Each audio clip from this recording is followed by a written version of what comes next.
呢幾日一直嘅進車量咧都非常之高啊，尤其是呢一兩天咧嚟咗好多特別版嘅車啊，啲超跑啊、豪車都特別多啊，有首波嘅997 GT3啊，仲有一部好特別版嘅拉里啊456 GT 啊，都係啲比較特別嘅車，罕有嘅。尤其是身後嘅兩部林寶啦，而我哋公司最多嘅超跑咧，應該都係林寶啊，因為我哋應該算係珠海維修林寶最多嘅一間公司啊。好似我呢個身後呢部港牌嘅 LP610啦，佢而家就跟呢個左頭嘅響聲啊，同埋尾後咧個 brake 咧個剎車嗰度吱吱聲響啊。咁我哋一陣間就會跟進一下佢嘅問題發生所在啦。好啦，咁架車咧經過我哋檢查之後咧，發現全車避震咧3支都漏油，右邊係最嚴重，得返1支唔漏啫。經過我哋同車主溝通之後咧，都係全部攞去就維修啦。仲有咧前面呢啲平衡尺嘅連桿咧都爛㗎，啲膠套咁啊開始響㗎啦。而另外咧，車主後邊投訴咧一鬆油後邊吱吱聲響啊。咁我哋經過檢查後邊咧走晒個卡鉗咧，個皮又薄啦，而且個定位銷咧都係定期冇人同佢做保養啊，剎車保養咧，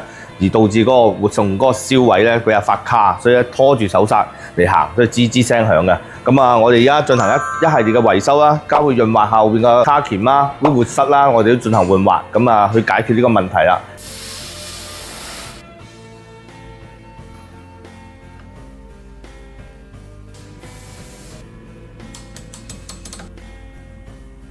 所謂修修補補又1年啦，呢個維修方法應該最適合㗎，因為買支新嘅避震咧，好快2萬零公里、3萬公里又會繼續漏啊。咁咧呢個方法維修係最經濟又實惠㗎啦。等師傅裝好，我哋出去試試車啦。